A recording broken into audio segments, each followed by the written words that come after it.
Okay, this is a homemade stand here on the home farm. This tree actually had the remnants of like some 2x4s and stuff nailed on it. Probably 20-30 years old, but it just looked like a good spot, so I, using cedar lumber from the farm, reconstructed it about 2 or 3 foot higher, put this climbing stick rig on it. It's a heck of a spot. Biggest buck I've shot on the farm came out of that stand. But access is tricky, and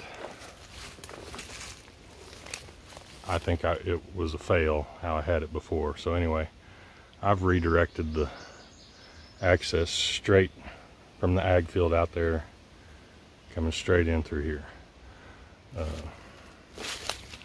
Originally it angled up through that way and sort of angled back towards the house, which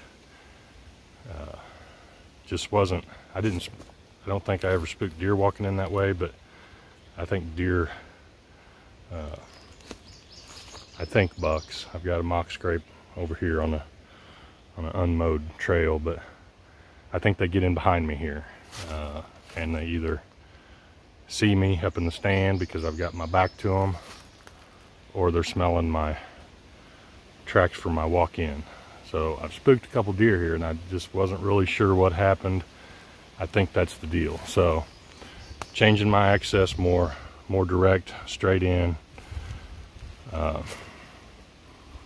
eliminating this trail, and actually I'm going to drop a couple trees here just to make sure they don't get in behind me. I know I run the risk of putting cover on the ground, maybe deer bedding on it, but my plan is to come in here. This is a morning stand, and there's literally only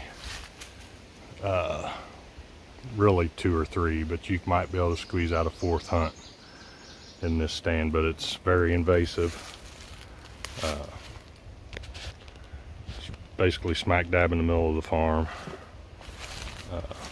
but the reward is pretty good for the risk, and I'm hoping to eliminate some of that risk by the changes I'm doing today. Okay, so I've created an obstruction here. I need that locust tree to finish falling, which I think winds the next couple days will take care of it. It's just barely hanging on. But anyway, tried to drop that, and then this little cherry tree on top of it, and it still didn't fall. But anyway, I created an obstacle here. That stand is right up in there. Probably can't see it, but we're about 20-25 yards behind that. To be my side that my back is to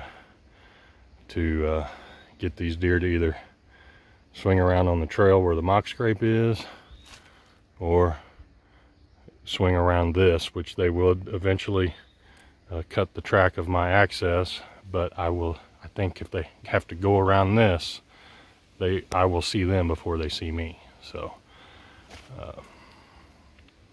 we'll see how that works out. It's worth a try. Something had to change, so that is what we're doing.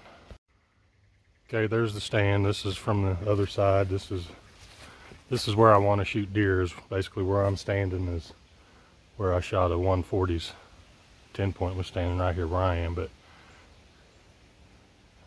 there's a trail here, mock scrape, and this is sort of, it's kind of a little shelf, drops down pretty good, and then it's a bottom area all down through there, and there's bedding. Literally, we're adjacent to 20 acres of bedding opportunities here. This trail comes out up into a little clover plot that's not hunted, just a sort of a mineral spot, and I got a camera there. I check occasionally. Up the hill is a pond dam, So at first glance, it doesn't really look like it, but this is a major pinch point or travel corridor for rut time of the year. So I've cleared out a few shooting lanes, places I noticed last year hunting that a lot of deer pass by there. If it was a big buck, might struggle to get a shot through. So I trimmed some lanes, put a new scrape vine. It was broke off. It was still usable, but a little too high for the fawns. So I like to see the fawns are dropping now, I'm sure. I need to get a camera on that tree, and I'll get pictures of every velvet buck right there at that scrape too.